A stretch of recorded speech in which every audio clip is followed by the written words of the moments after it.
चलो सभी को नमस्कार। ये वीडियो होगा आरआरबी पीओ मेंस के प्रिपरेशन के बारे में। आप मेरे से आरआरबी पीओ प्रिपरेशन के बारे में टिप्स क्यों फॉलो करें? क्योंकि मेरा मेंस में +18 मार्क आया था, और अगर जीके अच्छा होता ना, जीके में मेरा बस जस्ट कट ऑफ ही पार हुआ था।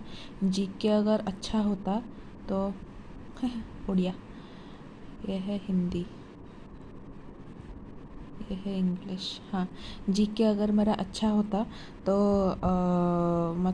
मेरा आ जाता क्या 18 मार्क सिर्फ जीके में जस्ट कट ऑफ करके आया है। मतलब जीके अच्छा होता तो ऑब्वियसली 25-33 मार्क तो 30 मार्क चले ही जाते। तो इसलिए ये वीडियो है। तो ये वीडियो में आपको जीके कैसे नहीं पढ़ना है बताऊंगी, और मैथ्स रीजनिंग कैसे पढ़ना है वो बताऊंगी। पहली बात तो आरआरबी का लेवल।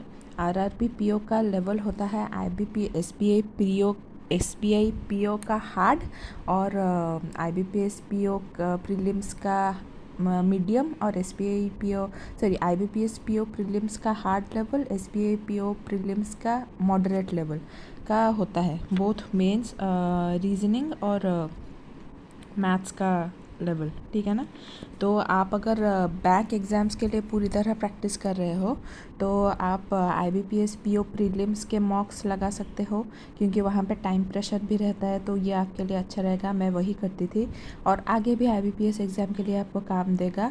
और एसबीआई पीओ के तो वैसे भी आप लगा लो, वो एग्ज़ाम सबका बाप होता है। उसका लेवल, उसका प्री का लेवल दूसरों के मेंस के लेवल के साथ बराबर होता है, तो वो एक बात है।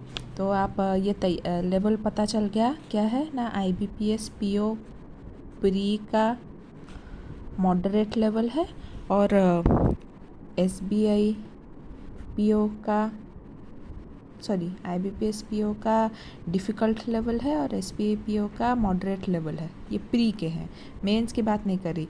आईबीपीएस पीओ प्री का मॉडरेट डिफ़िकल्ट लेवल है, और एसबीआई पीओ प्री का मॉडरेट लेवल है आरआरबी का। मैं ये मैथ्स, इंग्लिश और रीजनिंग की बात कर रही हूँ। इंग्लिश छोड़ दो, मैथ्स और रीजनिंग की बात कर रही हूँ, ठीक है। फिर आप प्रिपरेशन कहाँ से करोगे? प्रिपरेशन के सोर्सेस मेरे क्या थे? कम्प्लीटली फ्रॉम यूट्यूब से मैंने प्रिपरेशन किया था मेंस के लिए।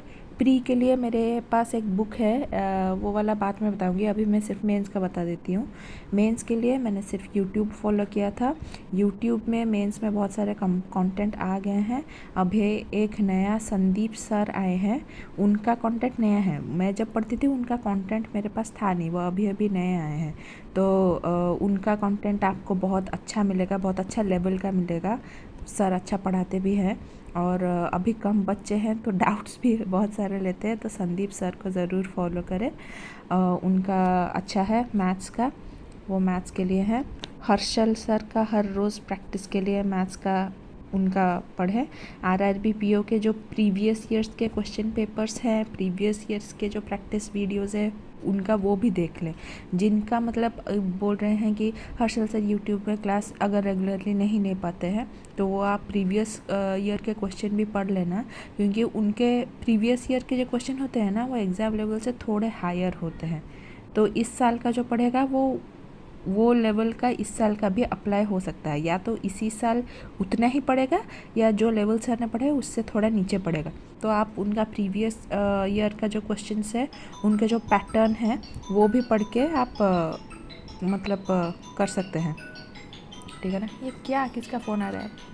बंद हो जाएगा, छोड़ो। तो वो लेवल पढ़ के भी आप कर सकते हैं। ये आरआरबी पीओ का मैथ्स का आप हर्षल सर को एक फ़ॉलो करना है, संदीप सर को एक फ़ॉलो करना है, और एक दो टीचर है वो अच्छा पढ़ाते हैं, लेकिन उनका मेथड बहुत ही लेंदी होता है। मतलब आरआरबी में पीओ मेंस एक ही बैंक एग्ज़ाम का मेंस है जिसमें मार्क्स आपको बहुत ज़्यादा लाने पड़ते हैं, क्योंकि क्वेश्चन का लेवल जैसे मैंने बताया प्री लेवल का बहुत इजी होता है। तो वो जो सर इतने बड़े बड़े मेथड्स करा रहे हैं, इतने बड़े बड़े कैलकुलेशंस कर रहे हैं, वो मुझे थोड़ा खटकता है, इसलिए मैं उन सर्स को इतना सीरियसली फॉलो नहीं करती। जैसे आशीष सर हो गए, कौशिक सर मेरे लिए मतलब क्या बोलो, प्री लेवल क्वेश्चंस के लिए कौशिक सर मेरे को उनसे बहुत हेल्प मिली थी, Kaushik Mahanti sir career definer से। प्री के लिए आप उनको देख सकते हैं, मेंस के लिए भी थोड़ा देख ही लेना ट्रिक्स वगैरह। लेकिन आशीष सर का क्वेश्चन बहुत ही ज़्यादा लेंदी होता था और क्वेश्चंस अच्छे होते थे, लेकिन देखो मेंस में जो क्वेश्चन हर्षल सर पढ़ाते हैं ना, वो 30 में से 10 क्वेश्चन वगैरह आएंगे। आशीष सर जो पढ़ाते हैं वो आएंगे, वो 2 क्वेश्चन आएंगे, वो 2 क्वेश्चन कोई भी नहीं करने वाला। ये 10 क्वेश्चन सारे ट्राई करेंगे, ये 2 क्वेश्चन कोई भी नहीं करने वाला। तो आप हर्षल सर को पहले ये 10 क्वेश्चन हाथ पे रख लो, उसके बाद अगर आपको लगे कि लेवल ठीक ठाक है आपका, तभी जाके आशीष सर का पढ़ना ये क्रीम क्वेश्चंस लेने के लिए, ताकि आप अपने कॉम्पिटिटर्स को पीछे छोड़ पाओ। अगर सिर्फ आप आशीष सर को पढ़ोगे ना, ये 2 क्वेश्चन में अटके रह जाओगे। हर्षल सर के ये 10 क्वेश्चन आपसे नहीं बनेंगे, क्योंकि ये कॉन्सेप्चुअल है, ठीक है ना। हर्षल सर के क्वेश्चंस बहुत कॉन्सेप्चुअल, बहुत ही मतलब कॉमन सेंस लगता है उनके क्वेश्चंस में।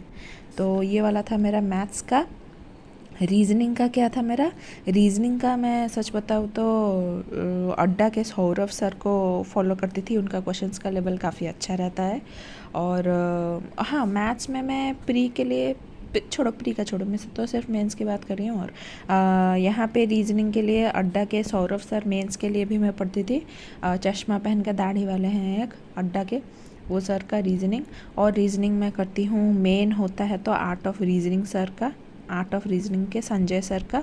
संजय सर बहुत अच्छा पढ़ाता है, एक एक क्वेश्चन अच्छे से करके, और जो मार्क फेचिंग क्वेश्चन होता है ना, वो उसकी भरपूर प्रैक्टिस कराते हैं। ये एक है संजय सर का। और एक ये भी है कि आर्ट ऑफ रीजनिंग एक चैनल है, ऑलिव बोर्ड एक चैनल है, तो आपको भर के वीडियोस मिल जाएंगे।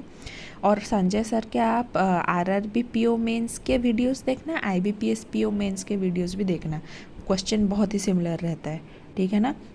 ऑब्वियसली आईबीपीएस पीओ मेंस का थोड़ा लेवल आया है, तो क्यों नहीं कर लो प्रैक्टिस करोगे तो ये वाला मेंस भी अच्छा ही लगेगा, ठीक है ना। तो आरआरबी पीओ के लिए इतना करना है। ये थे सोर्सेस। और आरआरबी पीओ के लिए प्रैक्टिस कहाँ से करना है? प्रैक्टिस ऑब्वियसली करना है टेक्स्ट बुक से।